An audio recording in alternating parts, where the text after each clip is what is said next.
Okay, thank you everyone. My name's Dawn. I'm a cultural heritage curator with the National Trust, and I'm also part of the LGBTQ steering group here. I've been involved with the Queer Heritage and Collection Network for I think since the formation of it, and I'm so pleased that we've been able to host you all here today with the National Trust.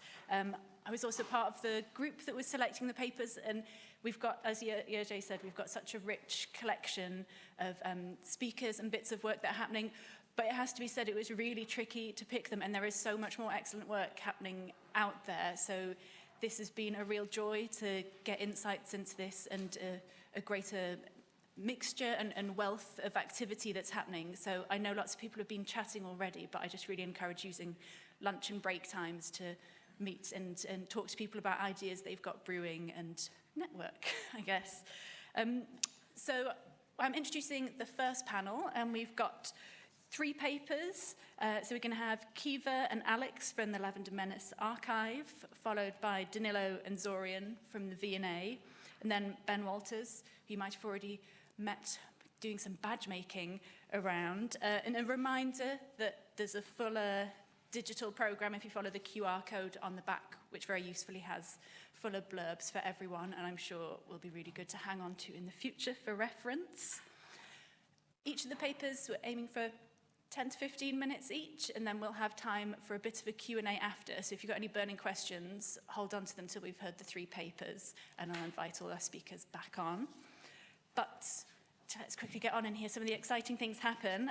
Join me in welcoming Keava and Alex from the Lavender Menace archive.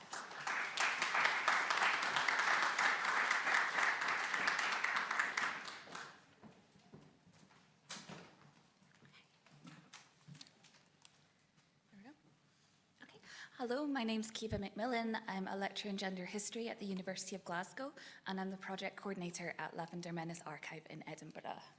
Hi, I'm Alex Lednicky. I'm a PhD student at St. Andrews and a volunteer at Lavender Menace. And for the presentation that we're presenting on, I actually got accepted to that PhD program while standing in the exhibition hall. So, special place in my heart. So, Lavender Menace is a queer community archive in Edinburgh with a mission to collect and preserve LGBTQ books, conserve queer history, and provide a space for our community. Our roots extend back to Lavender Menace, Scotland's first queer, lesbian, and gay bookshop, which was opened in 1982 by Sigrid Nielsen and Bob Orr. Sigrid and Bob founded our community archive in 2019 to collect books, ephemera, papers, and newspapers related to queer bookselling because they noticed older books weren't being preserved in major archives. We have a public reading room, an events program, and an oral history project on queer reading in Scotland. We work in the reading room, introducing the collection to visitors and helping researchers access information about queer Scottish history. What we found is that Scottish LGBT history is not easily accessible. There's brilliant research available from researchers like Jeff Meek and Bob Cant, but these texts are often either out of print or difficult to access for the regular reader. We wanted to see a public history initiative that would not only raise awareness of Scotland's queer history, but also spark visitor curiosity and empower them to do their own research. So the application to the Edinburgh City Council Edinburgh 900 funding pot, I knew I wanted to create an exhibition on queer Scottish history, but I had to leave the application open because I knew I wanted to co-curate the project with the archives volunteer team. So I kept the exhibition aims, format and focus as vague as I possibly could while still actually getting the funding to do it. From the very inception of our project, mapping was key. Maps are such a particularly potent vehicle for representing, visualizing, and exploring histories that are invisible or marginalized. They offer a myriad of possibilities for reinscribing marginalized histories back into the city. For example, Rebecca Solnit's map here, where she juxtaposes queer nightlife venues and butterfly species found in San Francisco in a way that just shifts how you see the city. A really popular approach, particularly for LGBT projects, is experience mapping, which captures the experiences and the thoughts of queer people by inviting the public to add their own lived experiences to a map. Queering the Map is the biggest project of this type, but before this digital world map and queerness, grassroots queer organisations in the early 2000s, like Our Story in Glasgow and Brighton, were using experience mapping to visualise queer presence in local spaces. So we did decide to include this element of participatory mapping in the exhibition. This took the form of a wall map at the end of the exhibition. However, we wanted to map the past as well as the present, so we invited our visitors to contribute their queer present, but we wanted to focus our energy on mapping connections to queer historical sites to bring the visitors' contributions into context. All right. So Desire Paths was the first large-scale exhibition that most of our volunteers had ever been part of, and definitely the biggest one Lavender Menace had ever done. Many of the co-curators actually had no experience with exhibitions, apologies, although a few had contributed interpretation of objects and books for an intervention in the reading room called Queer Traces that I organized.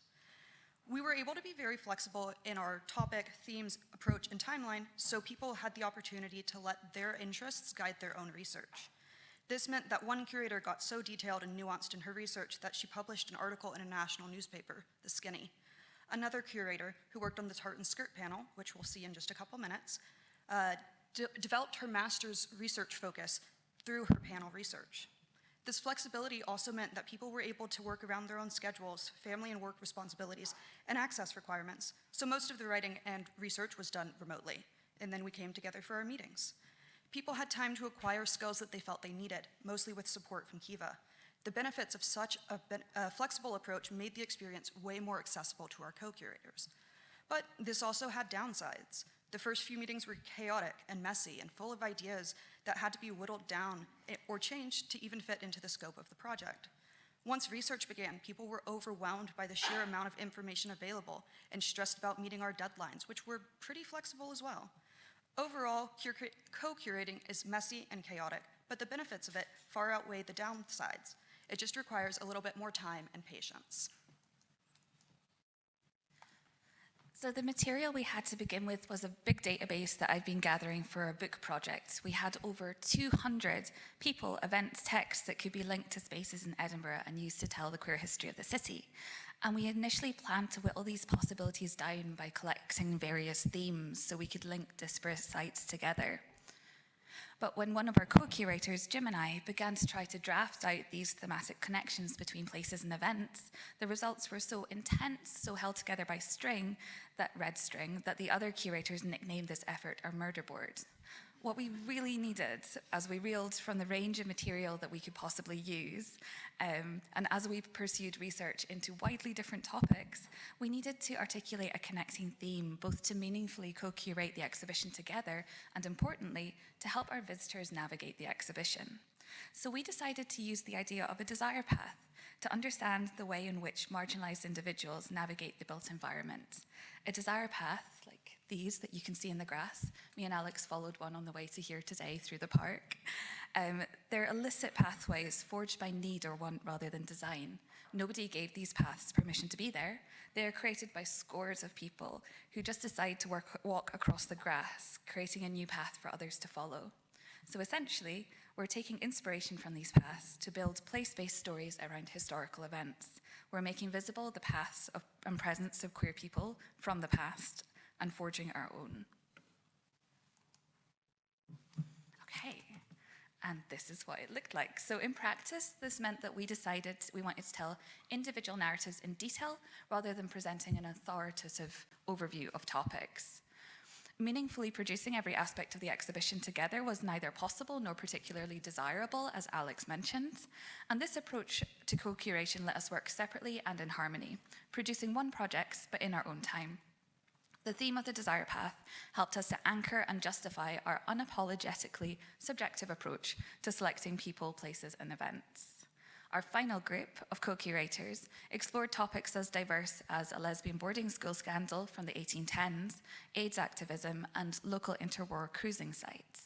We drew from existing research, newspaper archives, and visited archives across the city, connecting with LGBT staff and staff networks across different areas to produce 12 case studies covering Edinburgh history from the 1800s to the 1980s. And you can see just 3 of these fabulous panels here. This panel here on Wilfian illuminated one of the earlier and lesser known stories from the exhibition. of Fiona MacLeod, a well-respected Celtic Twilight writer, and William Sharp, a less well-respected Celtic Twilight writer, who were revealed to be the same person after their deaths. But their wife asserted that rather than a pen name, they were actually Wilfian, a combination of the two souls inhabiting the same body. This research could not be contained to the exhibition panel, and we ran events around it. Other panels, like this one here on the war poets, highlighted areas of history which are well known, but the queer lens perhaps isn't. Siegfried Sassoon and Wilfred Owen's poetry is taught in schools, but the close connection that these queer men established while being treated for shell shock in Edinburgh is less well known. This final panel that we're showing you here on the tartan skirt focused on a Scottish magazine aimed mostly at trans women active in the 1980s and 1990s. The panel marked the link between the past and the present, where in Edinburgh we exist in a place where powerful forces seek to deny trans femininity's role in the history of Scottish women and the queer community. So for the design of this exhibition, we worked with an amazing Edinburgh-based artist, Kamal, to design the interpretation boards, and took a lot of inspiration from his work on collaging. As a group, we decided we wanted to make some, but certainly not all, of the messiness and subjective elements of our curation process visible in the finished panels. Collage was used to reshape primary sources, maps, documents, images, newspaper clippings, and create a visual of the variety of sources used in our research, which we then combined with queer place-based stories in Edinburgh. For the curation of the project, the idea was anchored in the desire path, as Keava said. Our display tactics emphasized choice and chance encounters for the visitors. People could move through the space quickly or at their own pace while getting a general idea of each story, or they could delve deeper and explore the whole panel. We even had our source lists next to the panels in case anybody was particularly keen and wanted to read those or take pictures. Finally, there were movable seats so that people could sit and kind of take in a panel, or if they just didn't want to stand for very long or couldn't, that was an option too. And then for our audience, over the course of a work week, about 35 hours, mostly during working hours too, we had 456 visitors. This footfall might not seem super impressive for larger established organizations, but we held the exhibition on one floor of a community center that is extremely difficult to find. Google Maps, Apple Maps, everybody gets it wrong, and nowhere near the city center. So visits actually started before we even finished installation, with people arriving early to watch the installation, and in some cases being drafted into helping us with installation because they were tall.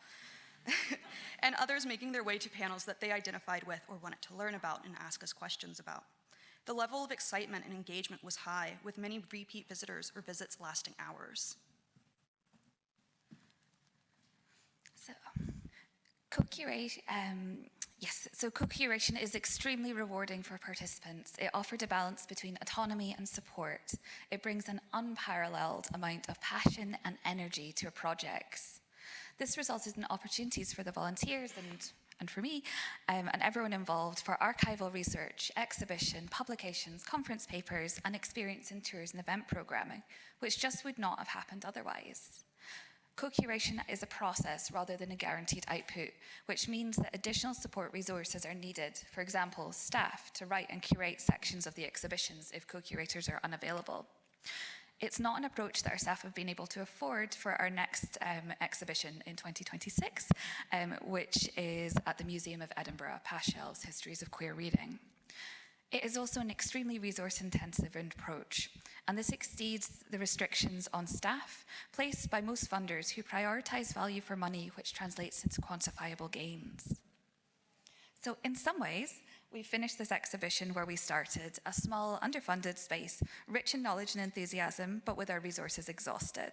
In other ways, we finished this exhibition as a much stronger organization, with the first survey of queer Edinburgh history in 2 decades under our belts, an exhibition that shows community-produced work can be of very high quality, and with a cohort of empowered co-curators who are experts on their topics, and a genuinely appreciative audience who are curious and supportive of whatever wild project we undertake next.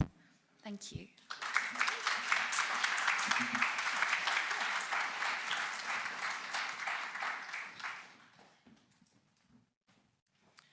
Okay, I'm sure, like many others of you, will have lots of ideas already buzzing through your brain for questions. But for now, I'd like to invite Danilo and Zorian from the V&A to speak about work they've been doing.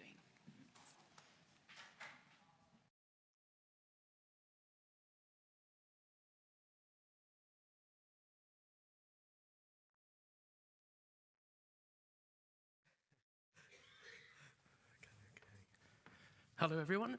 I'm Danilo, an assistant creator of performance, furniture, textiles, and fashion. In my presentation today, I'm going to talk about recent museum programming in the V&A across departments and sites. And then Zorian will follow on talking about acquisitions from the permanent collection.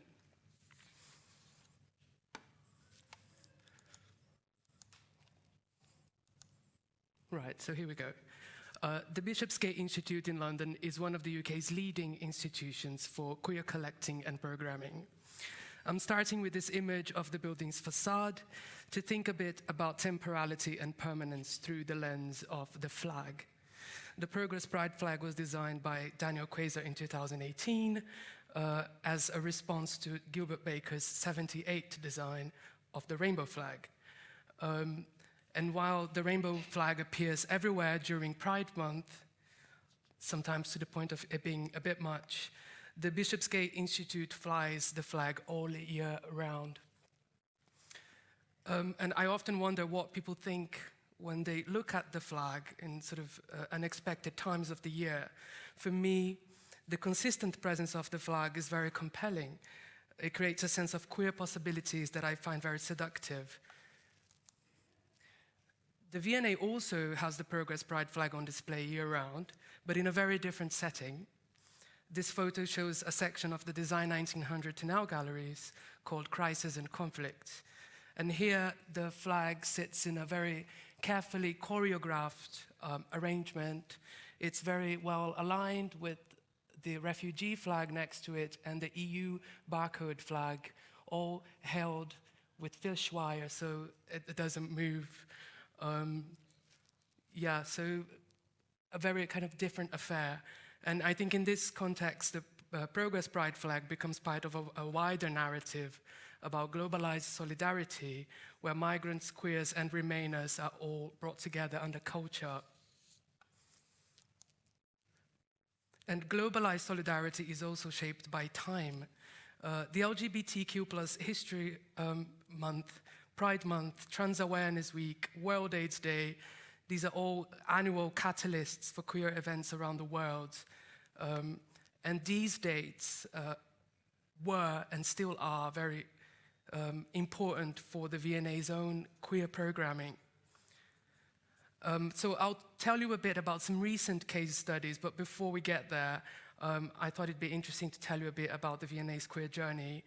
On the screen, you see a couple of objects from awareness campaigns from the 90s that were displayed in the V&A's 1996 exhibition, Graphic Responses to AIDS. And even though this show wasn't labeled as a queer show, the core of its contents were very queer. The V&A's LGBTQ plus staff network was founded in 2006 to develop queer representation in the museum. And all of the events I'm going to mention are in one way or another connected with the LGBTQ plus working group. And while I was putting this presentation together, I found this very early document in the archives. And Zorian and Dawn, correct me if I'm wrong, but I think it's one of the very earliest events that were organized by the LGBTQ working group. And you can see sort of the titles of the talks of the day: the female nude and lesbian spectatorship, closet cases, and visual aids. And this is, of course, from 2008. Another interesting landmark was Friday Late Making a Scene, and the whole museum was taken over for a Friday Late event. This was a year later, in 2009. And 3,000 visitors came to the museum for the event over the course of the evening. The LGBTQ plus tours are another important part of the museum's queer program. They launched in 2015, so this year marks their 10th anniversary. And they sort of grew out of many years of hard work by V&A staff and volunteers. I don't know if Danilo might be watching, but he was kind of the mastermind behind it all. The tours were very successful, and to this day they are kind of used as a model for other institutions as well. Now, after a year, the tour welcomed 1,000 visitors, and this is a photo of that group, of the 1,000th visitor group.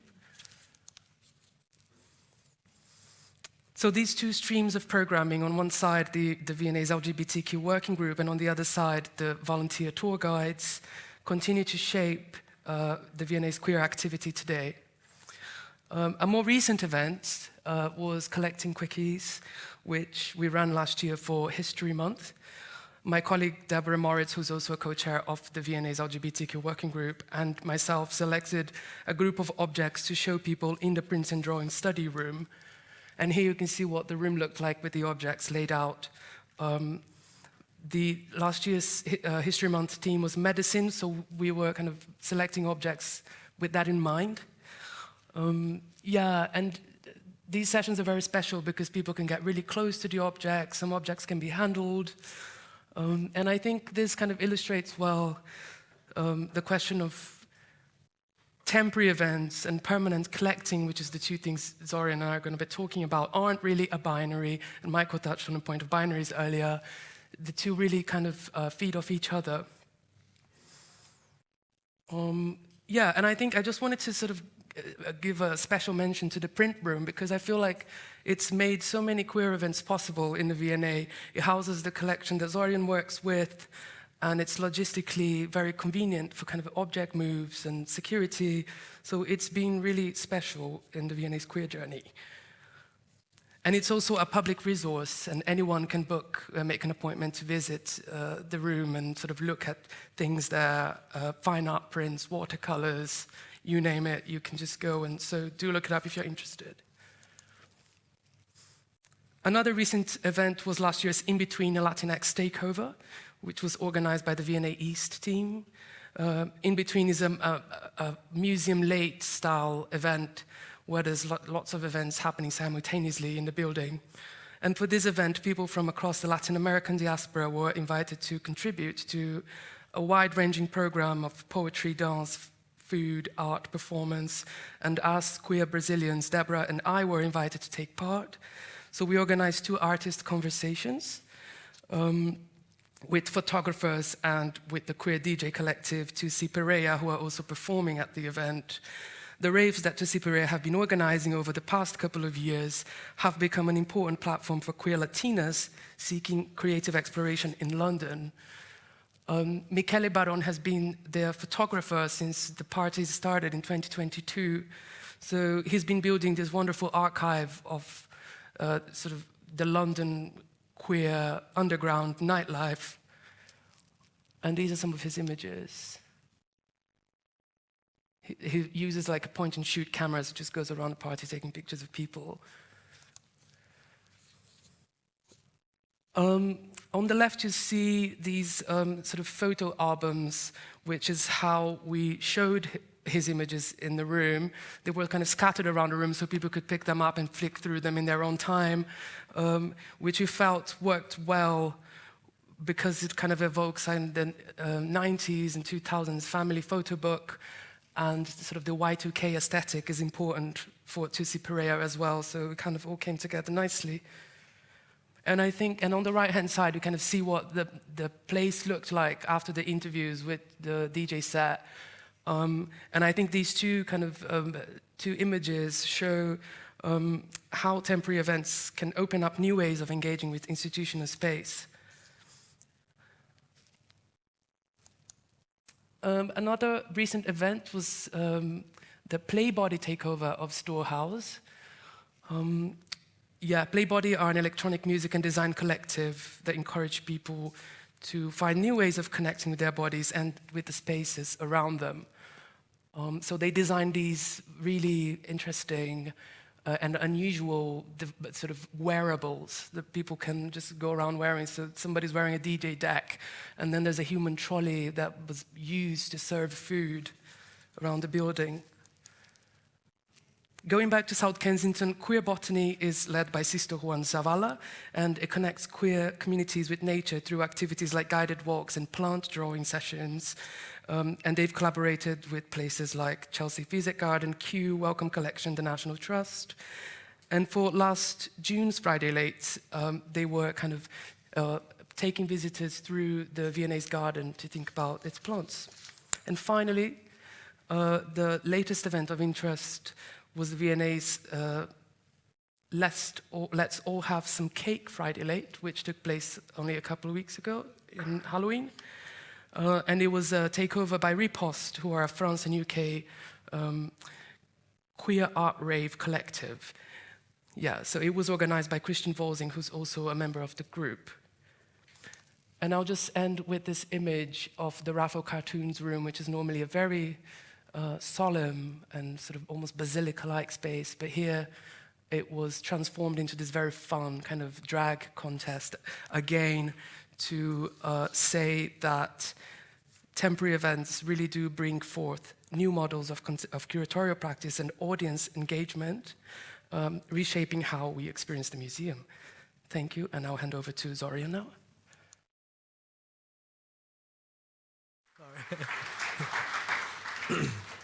Thanks. So I'm going to take you on a whistle-stop tour through 17 works that I purchased by 10 artists over the course of an Art Fund New Collecting Award. So my key aim was here to improve the representation of trans and non-binary people in the collection, because I think we had 5 portraits of the Chevalier Dion. We had a portrait of April Ashley in the galleries by Grace and Perry, and I think 2 photographs by Della Grace Volcano, and that was it in a collection of 3 million plus things. So they very kindly gave me £30,000 to do this. My other 2 main aims were to make it really an equitable process to pay the artists what they were asking, not try and do any sort of museum discount bartering, and also to really positively support engagement with more diverse audiences through improving the collection in this way. So the first object that I bought was Justin Vivian Bond wallpaper. It's called My Model Myself. It was made in 2015 as part of a larger show that was their first sort of retrospective show of their work in the UK in 2015. And the inspiration is a series of diptychs which consist of portraits of Bond and the model Karen Graham, who was the face of Estee Lauder in the 70s and 80s. So it explores the obsessive nature of the artist's relationship with them, and in the interpretation about it, Bond talked about how Karen Graham sort of provided a breakthrough through their gender dysphoria growing up. The title, also My Model Myself, references a pop psychology book, which is called My Mother, Myself, The Daughter's Search for Identity, which was published in 1977 by Nancy Friday. And that was sort of about how queer people and trans people are often cast out of their families or do not feel like they fit within their families. And so Bond sort of brought out this message through it. It also is using Willow Bough, the Morris pattern, in the background. So I thought if there's a Morris exhibition that people come to and like, what is the ongoing influence of Morris, then we could include a trans example, and it's the only trans example of a wallpaper that I could find, and we hold the National Collection of Wallpapers. So every object I was trying to place it in different ways for maximum usage. The second one is Caleb Brooks. This is a life-size lino-cut self-portrait, which is from a series of 3 called Before, During, and After, and those titles are left quite open to interpretation. They made it using the floor of their studio during lockdown. They were alone in their their studio in the early days of lockdown, and they just cut up bits of their floor and made these portraits. And they also talked very eloquently about how this was like the first time they had been not scrutinized, not looked at by anyone. They were completely alone, and as a trans person to then have that, you know, levity and freedom of not being looked at, but then to make this sort of series of nude self-portraits, I think they're absolutely exquisite. This one is going quite prominently into a new book that we're doing about lino cuts. This is to give you the scale of them. They only just fit in the largest drawer that we have in the museum. This is Nicky Green, a work by called Non-Tactile Contact in 3 Parts from 2022. And I really wanted to look at ceramics because everything goes on permanent display there in the galleries. So we could do better than just the one April Ashley pot. This is actually on display now at V&A East Storehouse. It depicts a seated figure whose head is turned in profile, and it explores the gaze as a form of contact in various queer contexts, cruising, being seen and passing. And I think the act of looking and being on display also has quite a specific potency in a museum setting. And on that same sort of thinking, I went to Rachel House, a fantastic ally of the community, for this wonderful glazed ceramic tile piece, which I'm hoping is going to go at the top of the stairs as you go up into the top floor ceramics galleries. What more welcoming message could you get? These were, I saw a very similar one at the Parlour Gallery in Deptford that she'd made, but that had sold. So she took a commission to make this one for the V&A, but she's better known, I suppose, for work in the 90s, doing lots of queer zines, lots of brilliant feminist work. But yeah, as a key ally of the community, you know, they were also, you know, I was mainly going for trans and non-binary artists, but there are a couple of queer artists who'd centered trans rights very much in their practice. Mariette Pathy Allen, I bought 2 photographs by, and she very kindly gifted a third. So this Sylvia is titled on the left, Sylvia Rivera, homeless, modelling the red cape she wore at the Gay Pride Parade, New York, 1996.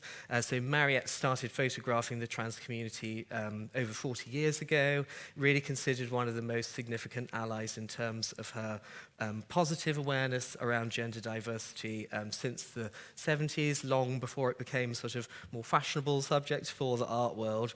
It was her first book, Transformations, Cross-Dressers and Those Who Love Them, was really pioneering investigation into much maligned community at the time. So I was commissioned to do a book called Calling the Shots: A Queer History of Photography during the course of this. And so a lot of the things that then I bought ended up being used for that, as was this one. So this is Angie Extravaganza, the mother of the House of Extravaganza, in one which is called Sunday Morning After a Drag Ball from 1984. So Mariette was one of the few people who'd been invited into a Harlem-based ball as an outsider. This was the one that she gifted then with the wig on top of the car. This is from something called Fantasia Fair. So it was a trans conference in the late 70s. Marvel Harris from the Netherlands burst onto the scene with a rather fantastic photo book called just Marvel, and it describes his personal battles with gender identity and autism and self-love and acceptance, and he particularly talked about how the camera had offered him a way to deal with the world and engage with the world in a different way as a tool to connect with people and express emotions. So his photo book is very much about that. But we selected 3. One has gone into the middle one, has been quite prominently used in the Design Disability show, which is currently on. So as soon as they came into the museum, they were immediately selected and taken up for all different kinds of publications and other things, because they all do fill a wide variety of gaps beyond just trans and non-binary inclusion.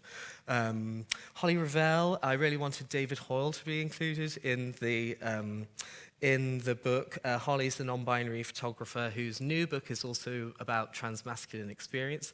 But David was just such a huge legend, and the first queer person that I ever saw on the television in the 90s was Divine David.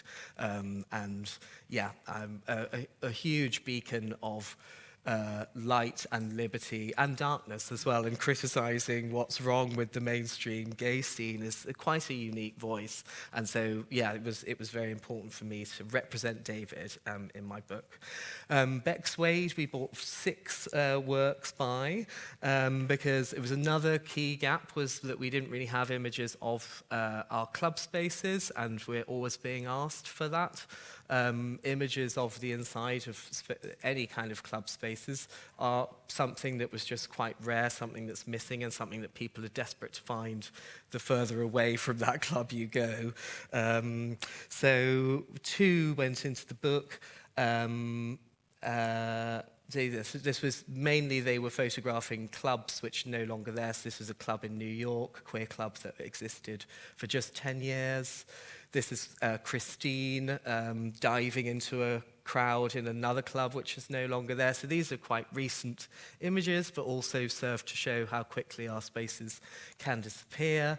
The one we used in the book was the one on the left. It's just called Yusuf at Trans Pride. It was at the first Trans Pride in London, and they were the first out trans man from Kuwait to be photographed, and these were published in Vogue.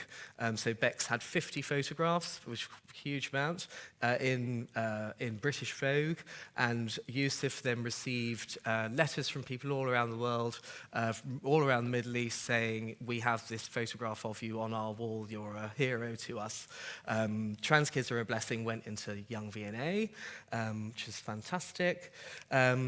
Joy Yamusangi, because I was mainly collecting photographs for the book to fill all these gaps, but I'm really a prints curator, so I wanted to acquire prints as well, which you can all see, all of these works in the Prints and Drawing Study Room at the V&A, so they're all very accessible.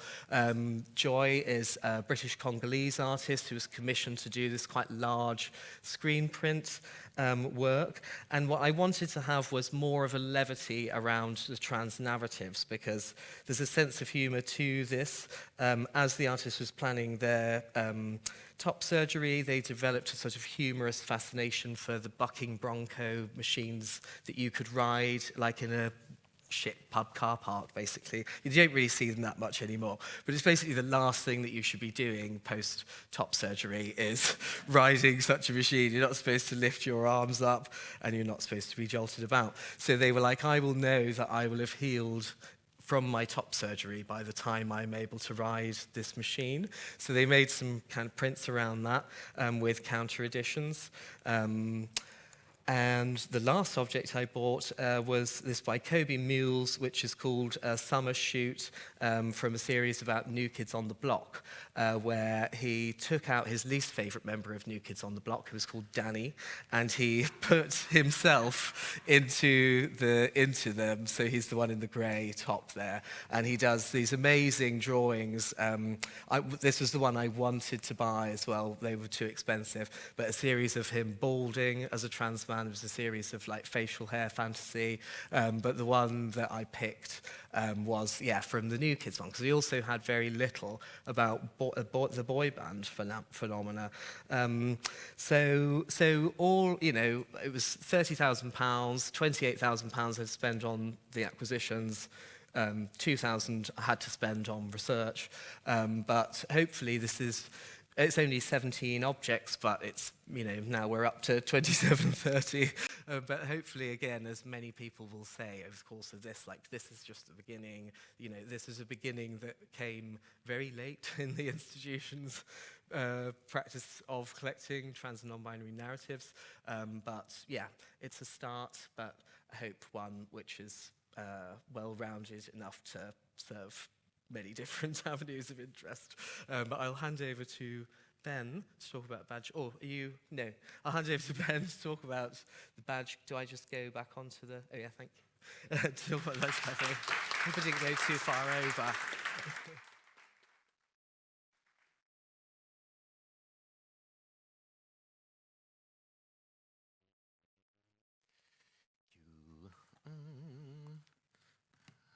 doing? Hi, hello everybody. Yes, my name is Ben Walters and I run Badge Cafe. I'm going to talk about 3 things today. I'm going to talk about Badge Cafe, which helps people to relax, create and connect by making unique badges out of old books and magazines. I'm going to talk first about how our Hangouts work. Then I'm going to talk about how the Badge Cafe format comes out of my own academic research into participatory creative projects and their queer world-making potential. And then I'm going to sort of go on to how all of this relates to queer heritage. But first, I'm hoping that we can play a little video to give a little taster of how it works. Although, we seem to have a slightly binary controller, which is either on or off. Do we know how a video might play?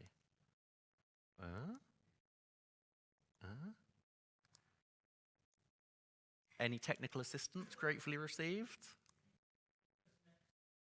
Thank you.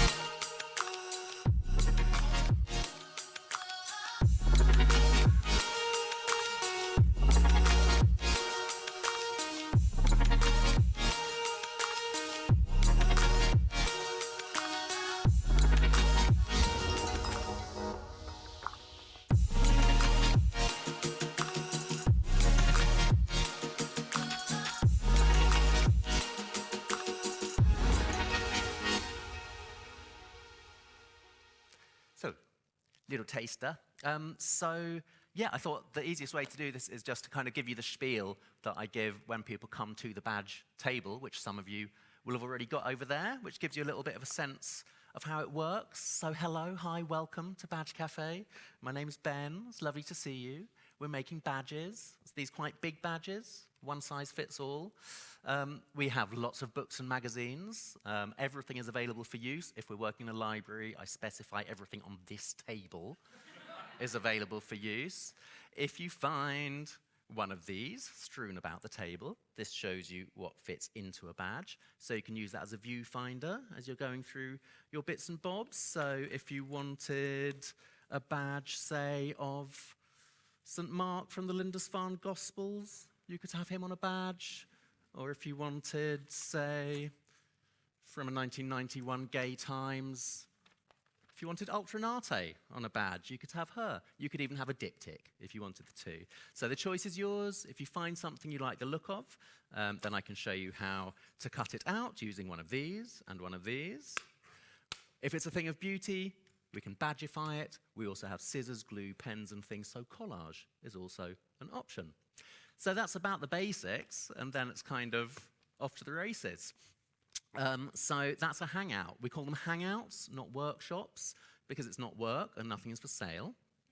It can last anything from an hour up. We've sometimes done them like 8 or 9 hours at a pinch.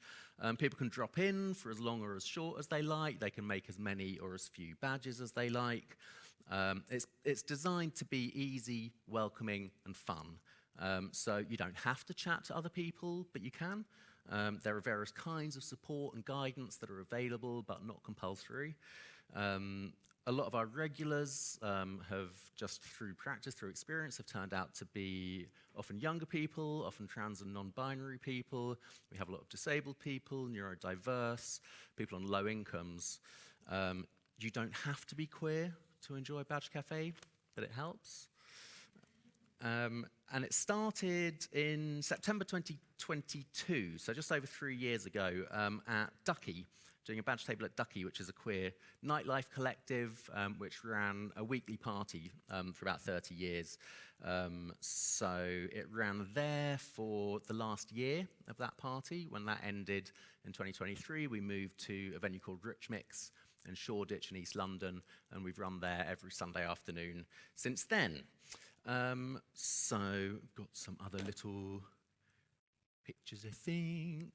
So that's doing it in the garden at the Eagle for Ducky up there, and then that's actually from last week at Rich Mix in Shoreditch. I don't know why I look surprised there. But yeah, so it's just kind of been gathering pace from there, that's kind of led to doing other events in other places, in kind of queer nightlife, in community centres, in family settings, all sorts of different places. So we like a balanced diet. That's kind of all come about, yeah, very organically, kind of coming out through Ducky connections, which might be queer community, arts, culture, heritage, universities, that kind of thing, but also like private events, even a bit of corporate work, stuff like that. So sometimes the basic model is that generally organisations pay us to come and deliver it as a service that's sort of free for people to take part. Sometimes, like our weekly event, it's pay what you like, but no individual ever has to pay to take part in Badge Cafe. That's always kind of, that's an important part of it. And so this year we set up as a limited company as well to really try to make what's just started out in this very organic way a really kind of sort of resilient, ongoing thing. We've also trained up a little team of hosts so we can be in more places than once. This is Alex with his freshly made badge jacket. So that's about what it is. Where did it kind of come from? It's a sort of accidental form of praxis. So I kind of did my PhD working with Ducky on homemade mutant hope machines, which was the sort of conceptual framework that I came up with. It was expanding, if you're familiar with Jose Esteban Munoz and ideas of queer futurity. This is sort of an expansion of that, so around kind of queer world making and hope, but really focusing on pragmatics, on nuts and bolts kind of materiality. So projects basically that routinely generate belief in the possibility of better worlds and then actually start to materialize them, just one little bit at a time. I was looking at a bunch of Ducky projects, basically, so 4 different ones, which were really different in terms of like who they engaged and what they were about, but they seem to have this kind of common theme of being about sort of people who we might call underserved, kind of working together on their own terms towards their own goals to make a kind of better world and enjoying themselves while they were doing it. So the kind of conceptual stuff around this, so that's kind of my PhD in one handwritten page. There's also like a website about it as well. But so the basic idea of hope machines is this idea of these projects that emerge from lived experience. They operate relatively autonomously. They adapt to changing circumstances. They enable agency, community, and material support. And they use fun as a social technology to intervene in existing structures, but also to start to kind of catalyze and create new ones. They can also, very importantly, spark intergenerational queer connection and new understandings of the queer past as well. Kind of cut to after I sort of finished the PhD just before the pandemic, and then just after the pandemic, Ducky started doing their parties again. They found an old badge machine. They're the sort of people who have an old badge machine. I'd never made a badge before, but they were like, Ben, you're not really doing much, are you? Do you want to help people make badges in the club? We could see if that works. So I sort of thought, well, it'll get me out of the house. I'll give it a go. And it just sort of quite quickly became a very popular thing. We started doing it relatively conventionally, using sort of ready-made designs and stuff like that, but then kind of developed into this different sort of format. And then basically I kind of realized that it was sort of ticking a lot of these boxes. This is a hope machine. This is a homemade mutant hope machine. So that actually gave a really helpful structure for developing it out, for thinking of new ways to try to do it. That kind of brings us a bit. Oh yeah, so actually it did make me think as well in terms of the Ducky projects that I'd looked at. One of their projects was a series of what they call vintage events, so a series of kind of nightlife parties reanimating aspects of London's queer nightlife in the past. And those started in 2010, and it was really striking. Like at that time, there wasn't a lot about kind of queer history and heritage that was around. What was around often kind of leaned towards, kind of like individual suffering or normative assimilation. And I think Ducky were really one of the kind of first groups who were really pushing this idea that with these vintage events, their view of the queer past was of collective pleasure and resistance and kind of self-determined outlaw fun, basically. So these things then kind of came together. So to talk a bit really about how Badge Cafe then kind of works in these sort of queer heritage contexts. That's something that's really sort of organically come to the fore over the 3 years that I've been doing it. So one thing to say is about how the format enables these kind of intergenerational connections within queer contexts. So among LGBTQ plus people who might not always have a lot of opportunities to talk to other queers of other ages, other experiences, other backgrounds. So it enables this kind of engagement across difference, but also I think it's really powerful that that's done on the basis of sharing things that people have created themselves that sort of show their badges, I mean, you know, their own tastes, their values, their priorities, because you learn a lot by sharing things that you have made with each other. It also opens up these chances to talk about the queer history of badges as a form, as a kind of, I sometimes sort of call it like an analog social media, so this is Randy Wicker on the left, who began Underground Uplift Limited, which was like the 1960s New York badge company that kind of originated the famous, you know, Turn On, Tune In, Drop Out, and Black Power, and these really kind of iconic things. But he's a gay man. He's still active as a campaigner today. Lived with Marsha P. Johnson, and after Marsha's murder, used badges as a way of kind of getting, both as a tribute and also as a form of organizing to demand investigation, which, as many of us will know, hasn't really happened yet. Another really key thing that Badge Cafe does is it puts printed material from the queer past in front of people, especially younger people, and lets them explore these materials at their own pace, in their own way, and on their own terms. So this might be about stuff that's kind of related to the more distant historical past, because, you know, obviously there's a lot more that's available now than there was maybe a decade or two ago, but a lot of this information is still quite hard to come by for a lot of people. It might also be about sharing things that are kind of within living memory for some people who are sat around the table, but might have happened before other people at the table were born. So, for instance, Bishopsgate Institute, another big up for Bishopsgate Institute, they're kind enough to give us lots of their duplicate things. So we have lots of old Gay Times, Spare Rib, Diva magazines, things like that, from, you know, back in the 1900s, you know, these really ancient things, which can open up these really interesting combinations of reminiscence and discovery for different generations, whether that's looking, you know, at the politics, at styles and aesthetics, or classified ads and phone lines.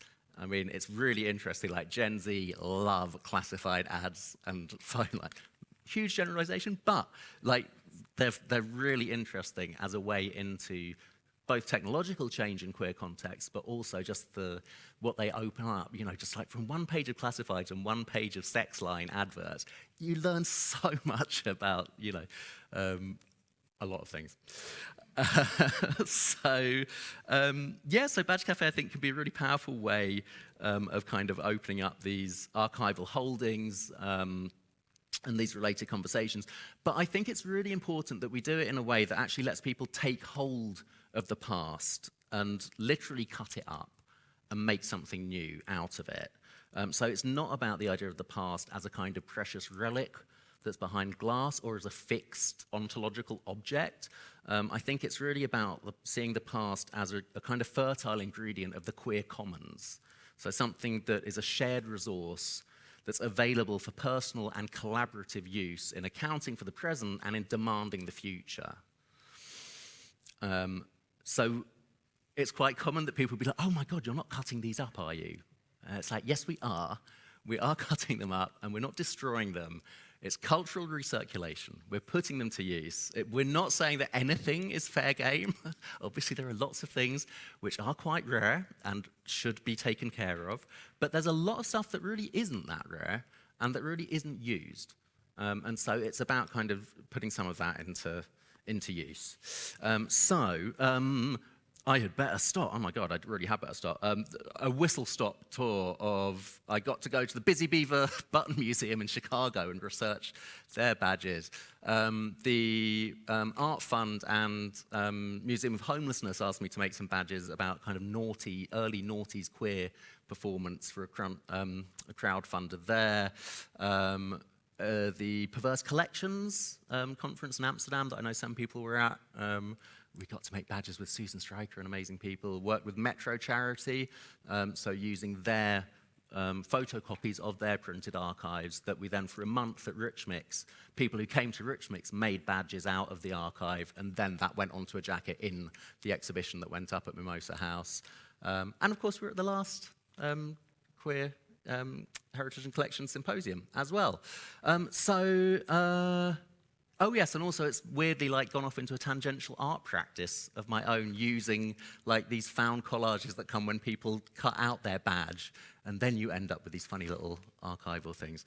So, there, I will stop. I suspect those are not very useful QR codes, but a shameless plug, we are available for conferences, Christmas parties, History Month events, student well-being, team building, weddings, bar mitzvahs, funerals, you name it.